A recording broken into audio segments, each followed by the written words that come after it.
Cześć, z tej strony Anton, witam was bardzo serdecznie, zapraszam na kolejny odcinek serii Hofbergman. Jest środek lipca, tak więc okres żniw, ale dzisiaj pogoda taka trochę barowa.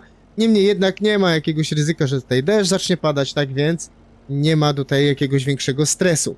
Jeżeli chodzi o prace polowe, to aktualnie jest tego typu sytuacja, że widzicie, że w prawym górnym rogu robimy kontrakt. I uwierzcie mi, w ostatnim odcinku, kiedy jechałem kombajnem, mówiłem, że dobra, teraz zjeżdżam na pole, na którym jest owies, wymucimy i tak dalej. Jeszcze tego pola nie wymuciłem, ponieważ zacząłem robić kontrakty z jednego kontraktu na drugi, z drugiego na trzeci, później gdzieś tutaj blisko byłem, tak więc wymuciłem to pole, a to jest moje pole. No i jeszcze do tej pory nie wymuciłem tego owca, ale dzisiaj to też pewnie zrobimy. Teraz robimy kontrakt na owsie, niedaleko mojego pola, tak więc najprawdopodobniej następne pole w kolejce to będzie moje pole. Natomiast tutaj zebrałem słomę i dzisiaj w planach, tak jak powiedziałem, zakup prasy rolującej, chociaż nie będę kupował tej prasy rolującej. Tutaj przyjechałem zebrać sobie przyczepą samozbierającą tą słomę, bo generalnie ja lubię zbierać przyczepą samozbierającą słomę, tak więc to nie jest jakiś duży problem. Akurat na tej mapie jest to całkiem fajnie zrobione, ponieważ tutaj mamy strych i ta słoma jest wykorzystywana do suszenia siana, tak więc jak najbardziej. O, jeszcze jedna rzecz. Zobaczcie, jakie jest tutaj duże pole.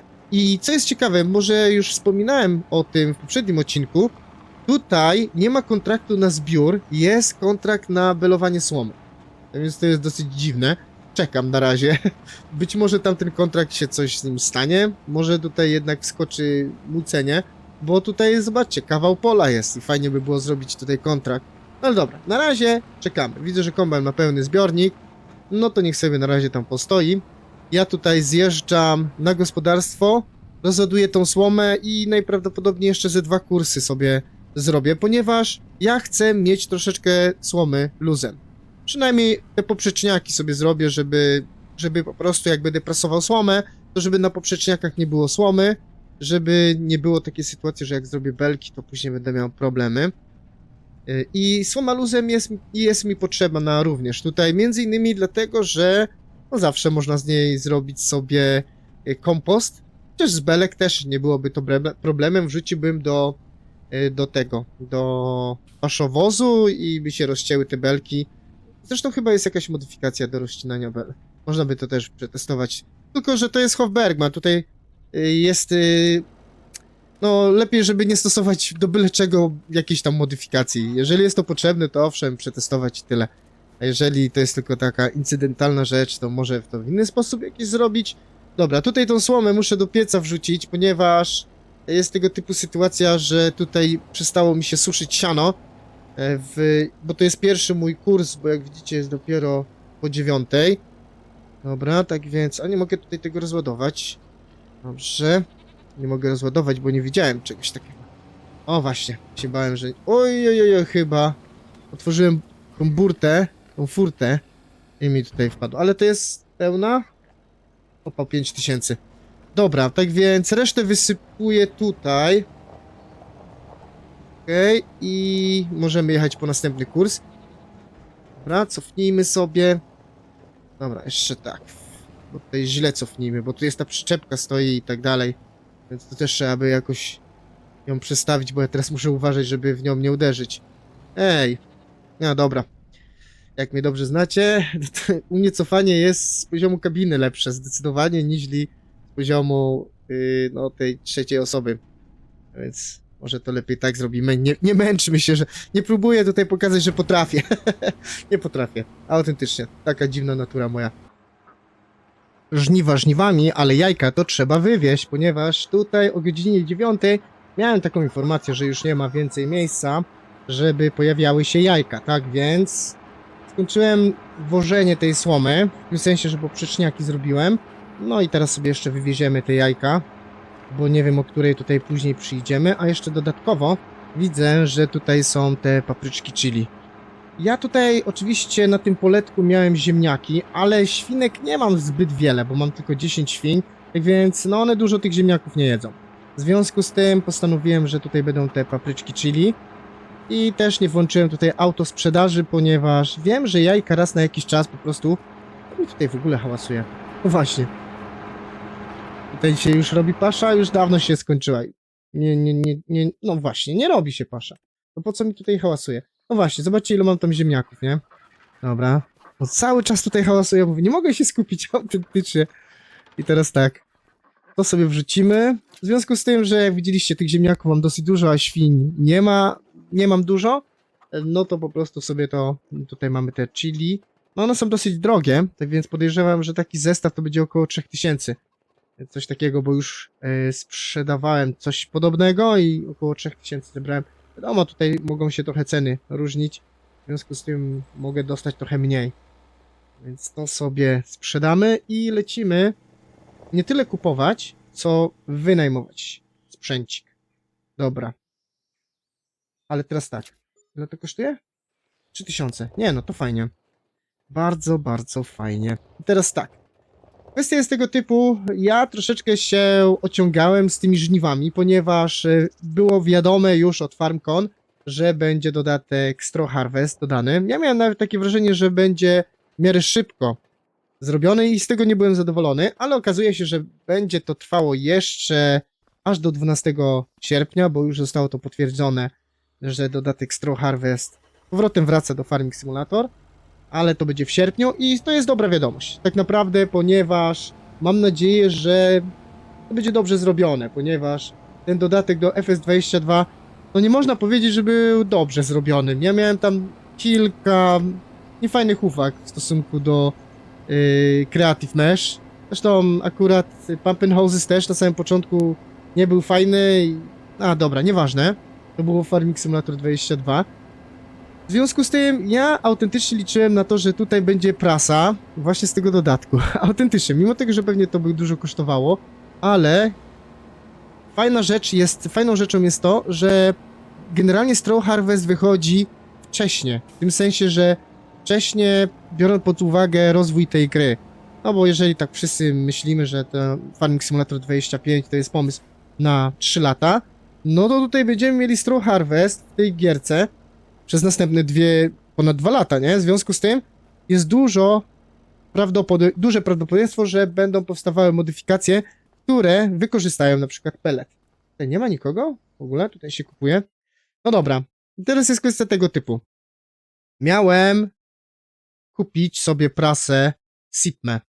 A nie, to są kostkujące, bo te rolujące to w podstawce jest ich dosyć dużo, szczerze mówiąc.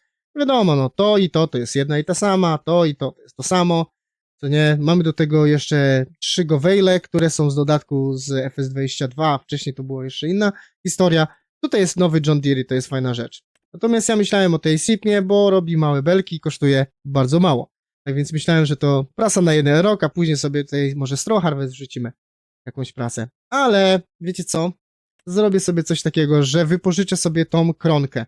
Ja generalnie mam takie zasady, jak każdy pewnie z grających tworzymy własne jakieś zasady, które niekoniecznie mogą być zrozumiałe dla innych grających. Ja na przykład nie stosuję czegoś takiego jak, nie wiem, wypożyczanie maszyn albo maszyna na testach i tak dalej. Generalnie jak kupuję jakiś sprzęt, to jestem do tego święcie przekonany, że to jest dobry wybór. Chociaż czasami zdarzają się niefajne wybory i na przykład tutaj na tej serii mam jedną przyczepę, co do której nie jestem jakoś wybitnie zadowolony. Tak więc ta kronka, no to też powiedzmy coś takiego jak Straw Harvest, bo tam są sprzęty firmy Kron, chyba jeżeli się nie mylę. I być może ja ją sobie przetestuję, bo mi się wydaje, że ona może być fajna tutaj. Autentycznie, kosztuje dosyć dużo. Mamy już tutaj siatkę, to jest fajne. Chyba gdybym kupował, to mogłoby tej siatki nie być, no ale teraz jest tutaj siatka, tak więc elegancko.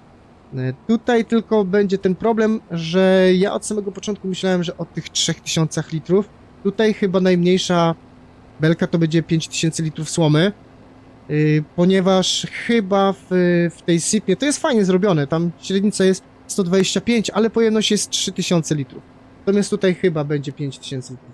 Dobra, wiecie co? Skręcimy sobie i tu przejedziemy, bo tam już jest droga rozjeżdżona, bo tam 2 czy 3 razy przejechałem z przyczepą samozbierającą, a najlepsze jest to, że ta droga, którą teraz jadę, jest skrótem i tutaj krócej się jedzie. Zaraz zobaczymy, tylko uwaga, tutaj jest kamień, bo ja tutaj często wyłapuję ten kamień, teraz objadę już, bo ja go pamiętam. Teraz to już nie rozwalę z nowego sprzętu o kamień. Fajnie to zresztą wygląda, ta kronka tego dojca, więc fajnie. I teraz tak, no tak jak powiedziałem, tutaj już jest moje pole. Więc, a ja jeździłem dookoła cały czas. A tutaj, no tak jak człowiek, jak koń, jak się nauczy jednej rzeczy, to już się do tego przystosuje. I teraz tak, zobaczmy jak to wygląda tutaj. Mamy auto chyba zrzut, to włączymy. Więc fajnie, że jest coś takiego, jest włączone. Nie wiem, czy tu będziemy sobie... Jest licznik. Aha, licznik to jest standardem teraz. Możecie się tak dziwić, bo ja mało robię belek w farmingu, autentycznie. Tak więc się możecie dziwić, że ja się zastanawiam, czy są liczniki. Są, no ale to jest FS22. Dobra, włączymy sobie sprzęta. Opuścimy. I lecimy. Tutaj generalnie nie mam żadnej modyfikacji na tej serii, która by mi ułatwiała na przykład pracę z prasami rolującymi, bo tu generalnie jest troszeczkę problem z tymi prasami, ale akurat ta kronka też mi ułatwi trochę robotę. Jedyną, co tutaj jaką modyfikacją mam, która w tym momencie ułatwia nam pracę, to jest modyfikacja, która pozwala nam, może raczej tej prasie, zebrać szerzej niż fabryka jej dała.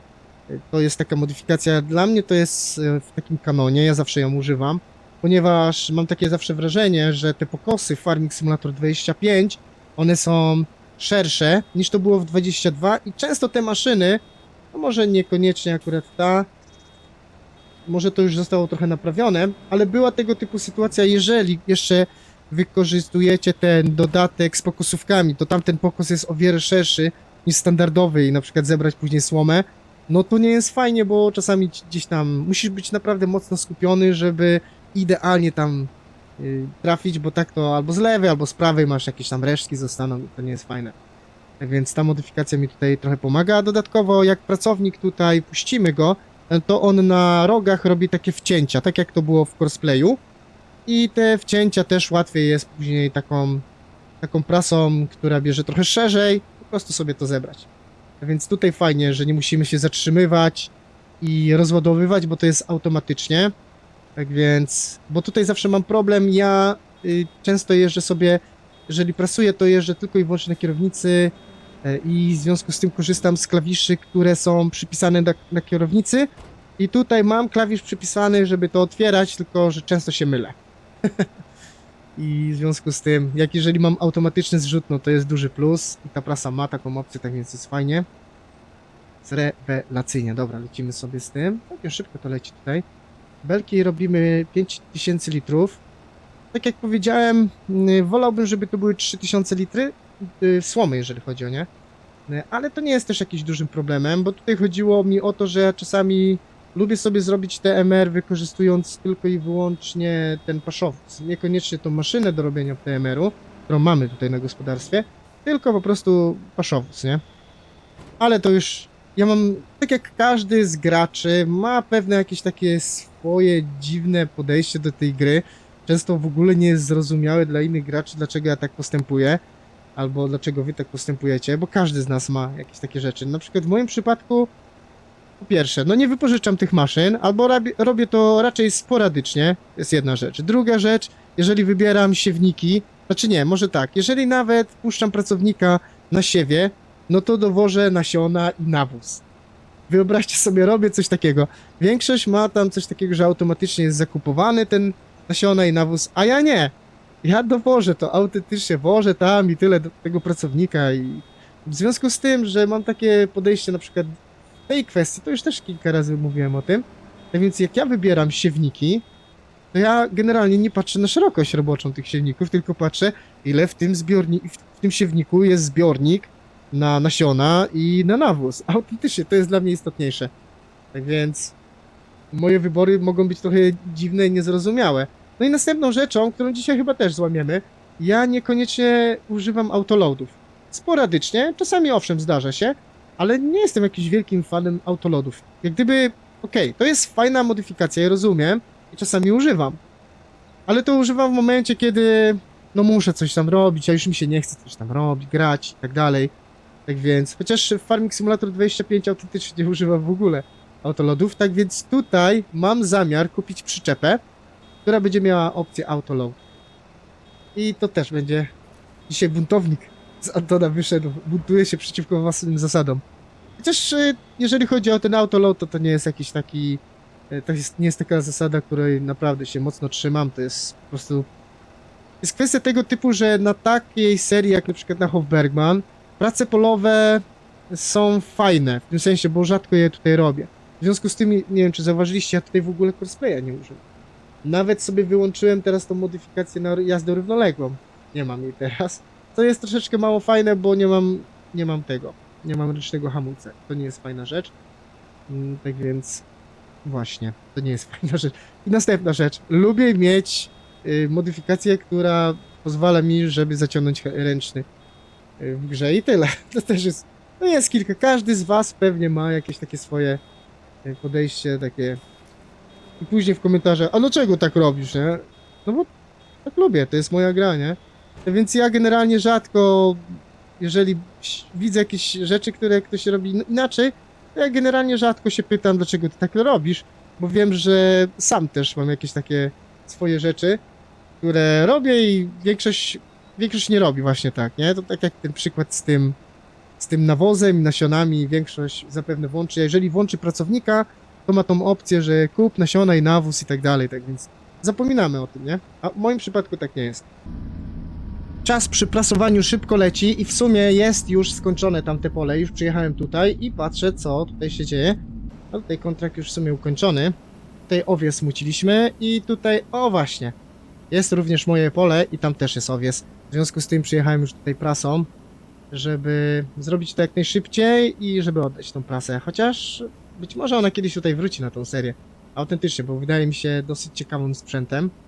Tak więc może być tego typu sytuacja. Odjedziemy sobie na razie ciągnikiem i od razu puszczę pracownika, niech muci moje pole. Jeżeli chodzi o kombajn, no to zdecydowanie dobry wybór. Ta przyczepa to nie do końca dobry wybór, mam takie wrażenie. Natomiast kombajn, jestem bardzo z niego zadowolony, już tutaj 2 godziny ponad, 2,7, tak? 2,7 jeździł. Ja tutaj z jakieś 1,5 godziny sobie po nim pojeździłem.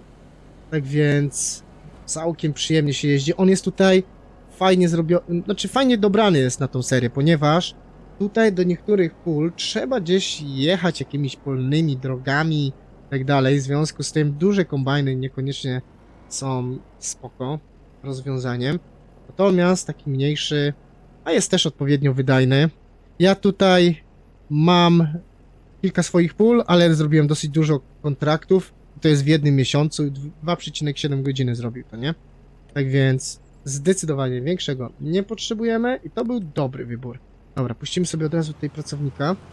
Mam nadzieję, że ją tutaj nie rozwali. Gdzie jedno drzewko stoi. Czy ty zaraz w niego... Dobra. Moja zasada jest taka, puszczacie pracownika i idziecie sobie w cholerę. On to ogarnie, nie? Bo tak to jak się na to będziecie patrzyli, jaki on sposób to robi, to możecie zwątpić w jego inteligencję. A tak to lepiej sobie pójść, przyjść, zobaczyć, wynik zrobione, dobra, okej, fajnie, dziękuję i wielkie dzięki, że mi pomogłeś i tyle. I masz taką świadomość, że on jest dobrym pracownikiem. On jest dobrym, ale robi po swojemu to. Dobra. Lecę to sprzedać, znaczy nie sprzedać, odwieźć, ale mam nadzieję, że tu jeszcze mi dosyć dużo tego owsa zostanie. To też jest na plus.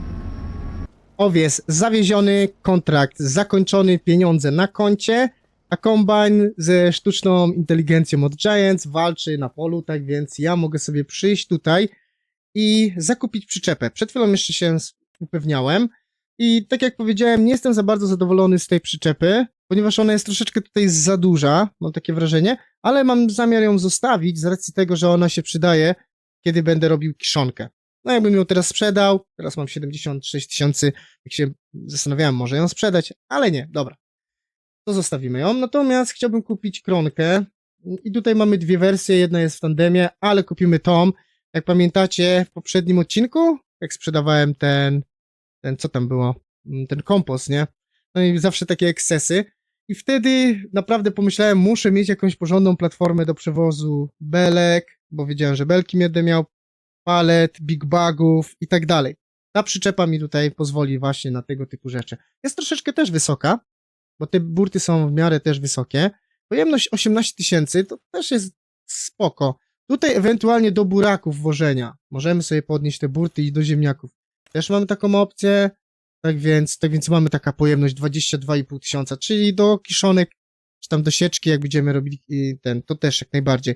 I co najfajniejsze, ja lubię takie sprzęty, które są w miarę uniwersalne. Jeżeli chodzi o przyczepy, to żeby ściągnąć burty, żeby, nie wiem, na żniwa, to można nią włożyć belki, zimową porą pojechać do lasu i drzewo na to wrzucić, czy tam drewno raczej, nie? Jak najbardziej. I tutaj ta przyczepa spełnia wszystkie te warunki. Dodatkowo mamy autoload dla belek, więc dzisiaj to chyba będziemy wykorzystywali i to, o czym mówiłem. Ostatniej zimy męczyłem się i woziłem te kłody jakimś dziwnym sprzętem, a tutaj będę miał taki profesjonalny sprzęt. Będę mógł na to wrzucić odpowiednią ilość i to jest fajne. To jest naprawdę fajne, w związku z tym jeszcze tutaj taka beczka, bo kiedyś moja hodowla, chociaż podejrzewam, że tego nie będę używał. Tego nie, no bo tutaj jest fajny taki pak beczek na tej mapie, podejrzewam, ale zobaczcie, jest możliwość? Jest. I to jest też fajna rzecz. Wóz taki przeładunkowy, tutaj gramy na rolnictwie precyzyjnym, jak mam wapnować, nie? No to proszę bardzo, tu sobie wrzucę wapno. Nie wiem, czy on w ogóle wapno ogarnia. Mam nadzieję, że tak. To trzeba będzie jeszcze przetestować, bo nie jestem pewien. No ale podejrzewam, że tak. Jeżeli tak, no to fajnie. No i do belek taki, z tą burtą. Uwielbiam takie maszyny. No i pojemność taka standardowa, nie? Tak więc co? Dzisiaj przetestuję sobie i od razu rzecz, której, no tak jak powiedziałem, za bardzo nie stosuję, czyli autoload. Tak więc zobaczymy coś takiego. Zapłacę za to 2000 więcej. Co ciekawe, tutaj konfigurację kół. No to sobie poszerzymy. Botniki. No dobrze. Jak już kupować taką wypasioną przyczepę, to sobie ją kupimy, żeby była. Żeby była, nie? A mam zamiar tutaj gotówką zapłacić, tak więc spoko. Dobra, tutaj jeżeli chodzi o kolory, nie będę zmieniał, bo mi się te kolory podobają. I co ciekawe, mamy tutaj Interactive Control. Tak więc to jest też ciekawe, ja tutaj na tej serii używam, w związku z tym jak najbardziej. I za taki zestawik 27 tysięcy zapłacimy. Czyli 2 kontrakty, nie no, może bez przesady, ale jeszcze świnie muszę sprzedać. Znaczy mięso od świń, bo nie sprzedałem. No ale dobra, jest przyczepka. Tylko nie wiem na jakie belki, ale na pewno na te najmniejsze belki to spokojnie tutaj wejdzie, nie? Widzę, że już pewny zbiornik jest. Wow, fajnie wygląda. Być może w przyszłości kupimy jeszcze tandema. Być może. Być może. Fajnie, bo ona jest taka drewniana, nie? To też lubię. A, tutaj na podejście jest co? Rozkładanie. Ciekawe, czy tu będzie można odpinać burty? Bo teraz już jest dużo takich przyczep na podejście. Między innymi chyba teraz na dniach na Modhubie się dosyć ciekawa pokazała taka przyczepka. Nawet się zastanawiałem, czy by ją tutaj nie wrzucić, ale ona nie ma takich opcji. A tutaj dla mnie funkcjonalność jest istotniejsza niż jakieś bajery, niż bombki na choince. A tutaj ta przyczepa, ona te wszystkie opcje ma. Jak dobra przyczepa, którą możecie sobie ściągnąć burty, wrzucić nadstawki, czy tam, nie wiem, zmienić na potrzeby włożenia drewna. Tutaj wszystko to mamy. Dodatkowo jest autoload. Pozycja pracy. Zaraz zobaczymy. Pojedziemy sobie i oczywiście załadujemy sobie i zobaczymy, jak to będzie wyglądało. Chociaż tak jak powiedziałem, w sumie powinienem jeszcze przetestować to na jakichś tam serach, chociaż nie, no serów to nie będę tym woził, nie? Ale nie wiem, co ja mógłbym wozić tym. Jakieś worki z ziemniakami? Chociaż też to akurat wolę wrzucać sobie ręcznie. Tu bym raczej jakiegoś pick-upa potrzebował. To by było chyba fajniejsze moim zdaniem. No ale do belek akurat się nada i do big bagów, chociaż nie, big bagi ładowanie, no to widzicie, cały czas tutaj mówię, żeby autoloada i tak mówię, big bagi może bym tym woził? Nie, ale zobaczcie, są teraz takie fajne chwytaki do tych big bagów, tak więc nie, to sobie będę układał. No i tyle. Ale do belek to się może przydać, chociaż do belek tak. Do kostek to bym ładował. Ale kostki, no tutaj uważam na ten kamień, ale kostki to są kwestia tego typu, że ja prasy takie kostkujące to zawsze widzę bardziej na takich seriach dużych, gdzie mamy duże areały z racji tego, że one wymagają większych ciągników. No bo tam powyżej 200 koni musi być, nie? Chyba w podstawce jest jedyna prasa, która potrzebuje ciągnika o mniejszej mocy niż 200 koni. No ja nie mówię o tych małych prasach, nie? Tak więc tam to już jest w ogóle inna sytuacja. A tutaj Ale nie mam za bardzo potrzeby, żeby jakieś takie naprawdę potężne ciągniki tutaj mieć, bo jest tak do 250 to już wystarczy. Dobra. I teraz tak, jak to obsługuje się? Nie no, włączymy to chyba, tak?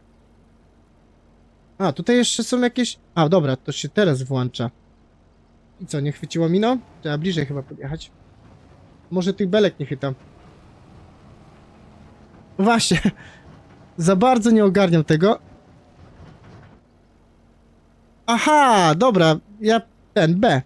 No i widzicie, o co chodzi. Ja po prostu jestem bardzo mało nawet obyty z tymi autolodami. To widać od razu, że ja ich nie używam. Może dlatego, że wyobraźcie sobie, ja też nie belowałem w farmingu za dużo. Bo to jest wreszcie taka pierwsza seria, gdzie tak naprawdę ten Hofbergman, nie? Gdzie tutaj jest dłuższa rozgrywka. Tak więc może o to chodzi, nie? A ładnie wskakują. O, rzeczywiście, może się przekonam do tego, bo to szybko pyk, pyk, pyk. Już jest na przyczepie. Więc fajnie. Dobra, mamy. Wszystko? Nie no, rzeczywiście bardzo. Teraz rozumiem, dlaczego tak wiele osób, dla nich autoload to jest pierwsza rzecz podstawowa, żeby było. No bo rzeczywiście to ułatwia robotę, teraz to widzę. Dobra, wracamy do gospodarstwa, chociaż niepełna jest przyczepa. Ciekaw jestem, jak tutaj będą big bugi. Będę musiał przetestować właśnie pod kątem big bugów, takich niestandardowych, ponieważ tutaj te big bugi na Hofbergman są większe niż standardowe. I mam nadzieję, że tutaj też to będzie jakoś dobrze obsługiwane. Dobra. Te belki od razu rozładujemy i... No tutaj 7 belek, to ile? To 35 000 litrów tylko słomy. To tak nie jest tak dużo tej słomy, szczerze mówiąc. Więc autentycznie zastanawiam się, czy by nie kupić te pole. Żeby je nie kupić, one kosztuje 400 000, ale tutaj dosyć dużo byłoby słomy. Owszem, mam trochę słomy, bo ona luzem przecież już tutaj jest dowieziona, ale wiecie, ja chciałbym coś zrobić, jakiś kompost, czy coś takiego. Ewentualnie być może kupię to niewielkie pole, które jest obok mojego pola tam owsa, bo tam też jest owies. Chyba coś takiego zrobimy. Dobra, teraz spróbujemy to rozładować. Znowu będziemy się motali, bo pewnie nie wiemy, jak to rozładować. Ale zobaczymy. Dobra. Fajna przyczepka będzie. Ta przyczepka bardziej pasuje na tą serię. Zdecydowanie. Wielkościowo do tych ciągników. Zdecydowanie. Dobra. I teraz tak. Podjedziemy sobie... Dobra, tutaj zakręcimy. Być może jeszcze w tandemie kupię kiedyś. Zobaczę jeszcze, pomyślę. No bo teraz tych pieniędzy, one się kocą już w tym momencie. Dobra, uwaga, teraz tak. Co tutaj trzeba włączyć? Pozycja transportowa. Dobra, i teraz I, tak? Nie, Y, przepraszam. Wyładuj belę tutaj. Dobra. A, w sumie to jest fajnie, bo od razu... Dobra, to jeszcze raz. Zatrzymamy to. I objedziemy to dookoła. One nie spadną. W tym momencie. Widziałem tam, że chyba pozycję można będzie ustawiać, gdzieś się to rozładowuje, ale to u mnie... O właśnie, jest coś takiego. Dobra, czyli przyczepa jak najbardziej. Jestem bardzo zadowolony z tej przyczepy. Tak więc dzisiaj dobry zakup. Być może ona będzie sprzęgana... Nie, z tą małą to tak nie za bardzo to będzie wyglądało. Trzeba byłoby chyba zainwestować w tą tandemkę również, ale to poczekamy jeszcze. Dobra, od razu jadę na moje pole, ponieważ tam zostawiłem prasę. Tam kombajn pewnie już się zatrzyma, bo niedawno wyskoczył mi monit, który informował mnie, że tam już jest 80%. Tak więc wszystkie te maszyny i swoje zabawki tam na tamte pole zawiozę i tak to będzie. Tu widzę kawałek kukurydzy. Nad tym polem też się zastanawiam, by zakupić. Chociaż co jeszcze muszę zakupić? Kombajn już zakupiłem, tak? Tak więc to jest spokój w tej kwestii. Czyli kombajn zakupiony. No teraz można by rzeczywiście w pola pójść. Autentycznie, nie mam już jakichś takich większych zakupów. W tym sensie. Siewnik. Ale to siewnik będzie podmieniany, ponieważ chodzi o to, że ja będę chciał tutaj siewnikiem sobie ścieżki robić tutaj własne. to ja mam i tak podstawowy siewnik z podstawki, tak więc podmienię sobie po prostu modyfikacji, tak więc tak to będzie wyglądało. Może warzywa jakieś zaczniemy coś tutaj kombinować? O, myślimy. Wtedy musiałbym kombajn kupić. Właśnie przejeżdżamy. Tutaj coś takiego. Ja jeszcze pomyślę. A może... W sumie fajnie by było, gdyby te pole kupić. I poczekać sobie na to, nie? Bo tu jest soja. I tu jest takie bardzo proste, bo ewentualnie tamte pole można by kupić. A jeszcze jedną rzecz chciałem zwrócić uwagę. Czy mamy tutaj kontrakt? Nie, to jest na te 27, ale belowanie? No to właśnie, na te pole tutaj obok, te 44 to w ogóle tutaj nic nie ma. Dobra, nieważne. Sprzęty przyciągnąłem, tak więc tak. Prasa bardzo mi się podoba, szczerze mówiąc. Troszkę kosztuje, ale ma auto ten zrzut, tak więc być może ona kiedyś tutaj jeszcze będzie kupowana. Być może. I być może spodoba mi się, nie wiem, wybranie maszyn na testy. Jeżeli chodzi o przyczepę, to jestem święcie przekonany, że ona tu będzie dobra. Ma autoload, który nie jest jakiś... W sumie do słomy mi jest potrzebny, no. Nie będę tam tłumaczył, że mi do czegoś potrzebny jest. No w sumie do słomy włożenia. Jeżeli już mam tą prasę, no to tak. Dobra, widzę, że kombajn nam się zatrzymał, czyli giantowskie AI działa, jak widzicie. Tak więc podjedziemy sobie tamtym ciągniczkiem. To tyle, jeżeli chodzi o dzisiejszy odcinek. Mam nadzieję, że wam się spodobał. Jeżeli tak, to oczywiście proszę łapkę w górę. Piszcie w komentarzu, co sądzicie o mojej nowej, fajnej, drewnianej przyczepce. Jest przekozak. Klasa? Też spoko. Być może kiedyś się tutaj pojawi. Być może. To tyle, pozdrawiam.